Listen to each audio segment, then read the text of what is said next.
Olá, eu sou Franciele Maftum e hoje eu tô aqui com vocês para falar sobre um assunto polemiquíssimo. Qual é o papel do líder num processo de gestão de mudanças dentro da sua organização? Esse assunto dá o que falar, porque dependendo do livro que você lê, você vai achar um tipo de papel diferente, mas eu quero clarear um pouco hoje para você essa ideia e te ajudar você a entender como líder e como área de suporte, o que o líder precisa fazer num processo de gestão de mudanças para ele ser bem sucedido. Bom, eu trabalho há muito tempo com lideranças em processos de mudança e trabalho com desenvolvimento humano, em mudanças em geral também há muitos anos, dentro e depois fora das organizações como consultora. E uma das grandes necessidades que as lideranças sempre têm é de conseguir entender como é que eu consigo fazer tudo que eu tenho que fazer no meu papel de líder normal, das atividades, das metas, dos resultados, motivar as pessoas, ajudar as pessoas e ainda assim passar pelos processos de mudança que a organização está trazendo e fazer com que as pessoas do meu time mudem na velocidade que eu e que a organização precisamos que elas mudem. Isso é hoje uma das grandes questões aí da humanidade, das organizações, porque a gente já sabe que as mudanças são uma constante e a gente já sabe também que as mudanças mexem totalmente com o nosso estado emocional e com a nossa produtividade, porque estado emocional e produtividade estão totalmente conectados.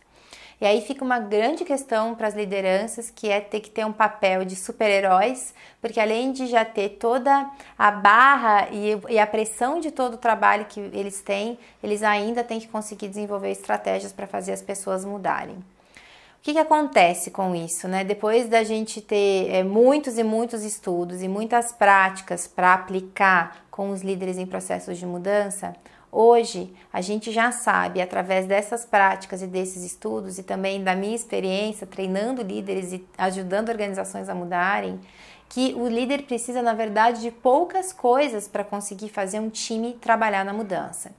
E que essas poucas coisas são exatamente as mesmas coisas que um líder precisa desenvolver como seu papel de liderança dentro de uma organização, independente dos estados de mudança que essa organização estão. E essas coisas que eu vou contar um pouco aqui para você hoje, tá? A primeira coisa é uma coisa que todo mundo já sabe e é o autoconhecimento. Não saia aqui desse vídeo porque você acha que eu vou falar coisas que você já sabe, eu te garanto que não, tá? O autoconhecimento dentro de um processo de gestão de mudanças, dentro dos estudos e da prática do que faz as pessoas mudarem, vai muito além de eu conhecer a mim mesmo. Vai muito além de eu saber somente o meu perfil, que de repente eu fiz algum teste, algum assessment para entender qual é o meu estilo de liderança. O autoconhecimento, ele tem a ver não só em você conhecer o seu perfil, mas um ponto fundamental é você entender as suas reações à mudança e os seus estados emocionais à mudança. E para fazer isso, você precisa conhecer de gestão de mudanças. Então, o autoconhecimento vem atrelado a um conhecimento de gestão de mudanças também. Por quê?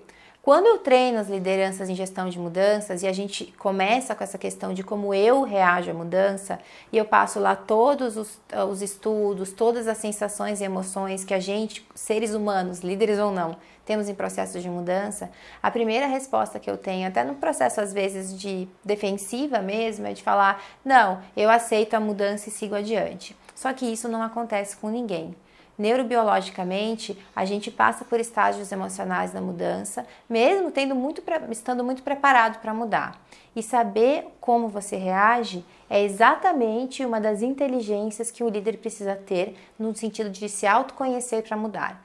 Porque aí ele não vai estar inteiro no comportamento. Então, por exemplo, se eu sou um líder e eu sei que dentro dos estágios da curva da mudança, por exemplo, eu reajo, vou direto para a raiva e depois eu para a barganha, toda vez que eu estiver na raiva, na barganha, ao invés de ficar tendo comportamentos com raiva, tentando oprimir as pessoas, tentando controlá-las e barganhando, tentando fazer negociações para não mudar, eu vou ver que eu estou dentro disso, eu vou entender que isso é um estágio emocional da mudança e eu vou parar de querer controlar, de querer barganhar. Vou me acalmar, vou entender que esse é um processo natural, mas que esse meu comportamento controlador não é um comportamento natural. Ele está sendo afetado por um estágio emocional da mudança. E aí eu vou ter empatia comigo mesmo e assim eu mudo o meu discurso. Mudando o meu discurso eu tenho um resultado diferente com as pessoas, Eu converso ao invés de tentar controlar.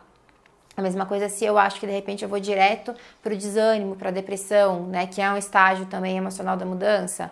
E aí eu vou agir também de uma maneira mais de esquiva, de vitimização, dores no corpo, vou me calar. Se eu sei que eu estou nesse estágio, que isso me afeta, eu vou saber, eu vou entender o que está acontecendo comigo e tenho a possibilidade de agir diferente, de falar o que eu penso, de ir atrás das informações e de não deixar que as emoções da mudança permaneçam por muito tempo e afetem a maneira como eu sou e a maneira como eu gostaria de ser, inclusive como líder. Então, essa característica de autoconhecimento em gestão de mudanças, ela vai muito além do que a gente tem no mercado hoje de autoconhecimento de perfil. Ela vai de uma profundidade de entender quem sou eu na mudança, quais são os meus gatilhos emocionais, porque todos nós temos gatilhos emocionais, e quais são os medos meus que ficam aflorados na mudança, que fazem eu ter esses gatilhos emocionais. Só isso já é um prato cheio para que o líder dentro de um processo de mudança consiga conduzir as coisas de maneira diferente. Bom, tá, então vamos supor que eu consegui atingir esse estado, eu fiz um processo individual, ou fiz um curso, enfim, consegui entender quais são os meus estados emocionais da mudança.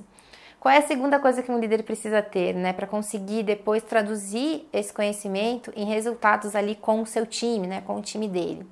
É a grande característica que precisa entender como ele gerencia essas próprias emoções. Então, como é que eu regulo as minhas emoções de liderança, como é que eu aceito, ao invés de ficar controlando e tentando suprimir, né, e substituir isso por outra coisa, como é que eu regulo, consigo me acalmar e consigo também gerenciar isso no meu comportamento, né? Então, essa é a segunda característica. Para ter o resultado com o outro, eu vou para a terceira característica, né, do papel do líder em processos de mudança, que é conseguir entender efetivamente e genuinamente o outro. Aplicar e aprender a aplicar a empatia nas suas conversas individuais. Ter um interesse genuíno pelas dificuldades das pessoas. Líderes que não têm um interesse genuíno pelas dificuldades das pessoas em mudar. E líderes que acham que mudar é fácil, têm mais dificuldade com que o seu time mude. Ou o time muda por medo e depois ele não se sustenta nessa mudança, né? Ou o time demora para mudar, sofre em performance, sofre em engajamento da mudança. Então é essencial aprender ou reaprender, que eu acho que a gente desaprendeu, a realmente se interessar e entender as dificuldades e as facilidades de todo mundo num processo de mudança. Ninguém está ileso a sofrer num processo de mudança emocionalmente. E você, como líder, quanto antes você consegue entender isso, melhor para a sua vida e melhor para a vida de todo mundo dentro da organização. A última característica das essenciais, né, para a gente também não fazer uma lista impossível de ser cumprida, é depois que você, como líder, ou o seu líder aí dentro da organização, entende o outro, ele precisa aprender as ferramentas de suportar e vincular com o outro para que ele mude. Temos vídeos meus aqui falando sobre isso, sobre suporte à mudança, sobre vínculo à mudança, mas entenda que não há mudança de comportamento, de mindset, de hábito sem vínculo. Isso a neurociência nos explica, isso a ciência do comportamento nos explica. E a gente aprende a vincular, tá? Muitos de nós não aprendeu a vincular, né? Nem na infância, nem na escola, nem na faculdade e nem no trabalho. O vínculo, o dar suporte, um suporte emocional e vinculativo para que o outro mude e consiga performar melhor durante o processo de mudança, é uma ferramenta, é aprendível. A gente aprende a ter um diálogo diferente, a gente aprende os estágios desse vínculo, então você aprende que a pessoa precisa de empatia para vincular, você aprende que não é na ordem que a pessoa vincula, ela vincula compartilhando, construindo junto, você aprende que para vincular você precisa ter uma característica de acreditar incondicionalmente que o outro pode mudar e estar ali junto com ele também disposto a mudar, né? São as características do vínculo, mas é importante praticar isso, entender isso, praticar isso nos seus diálogos, nos seus feedbacks de liderança, nas suas conversas de meta com as pessoas que você conversa, para que você consiga usar isso de maneira consciente e tenha os resultados que são certeiros quando você vincula com o seu time ou até com seus pares e com seus chefes também, para fazer que a mudança aconteça, tá? Essas são 4 características básicas, mas também muito profundas, que é importante desenvolver um papel de liderança.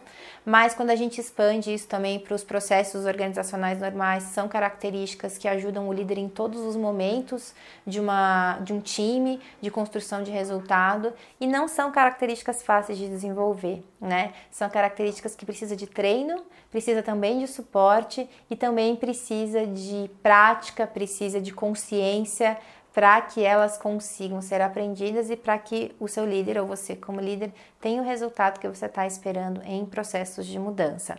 Dos processos de mudança que eu fiz, os líderes que conseguiram desenvolver principalmente as características de empatia e de vinculação são os líderes que mais conseguem ter resultados quase que instantâneos com as pessoas, né? Eles conseguem ter uma melhora de performance, eles conseguem ter um time que confie mais neles, eles conseguem entender o real problema que está acontecendo, ao invés de assumir que os problemas são outras coisas. Os líderes que não têm vontade de fazer isso, porque pode ser também que alguém não tenha vontade, né, de aprender a vincular, de entender sobre os seus estágios emocionais, ou não acha isso importante, são os líderes que mais geram desconfiança no time, que o time não fala para ele o que está acontecendo e que trabalham operados ou pela obrigação ou pelo medo. Então é uma escolha você desenvolver essas características que com certeza trazem muito mais resultados sustentáveis para você e para a sua organização. Espero que você tenha gostado desse vídeo. Um abraço e até mais!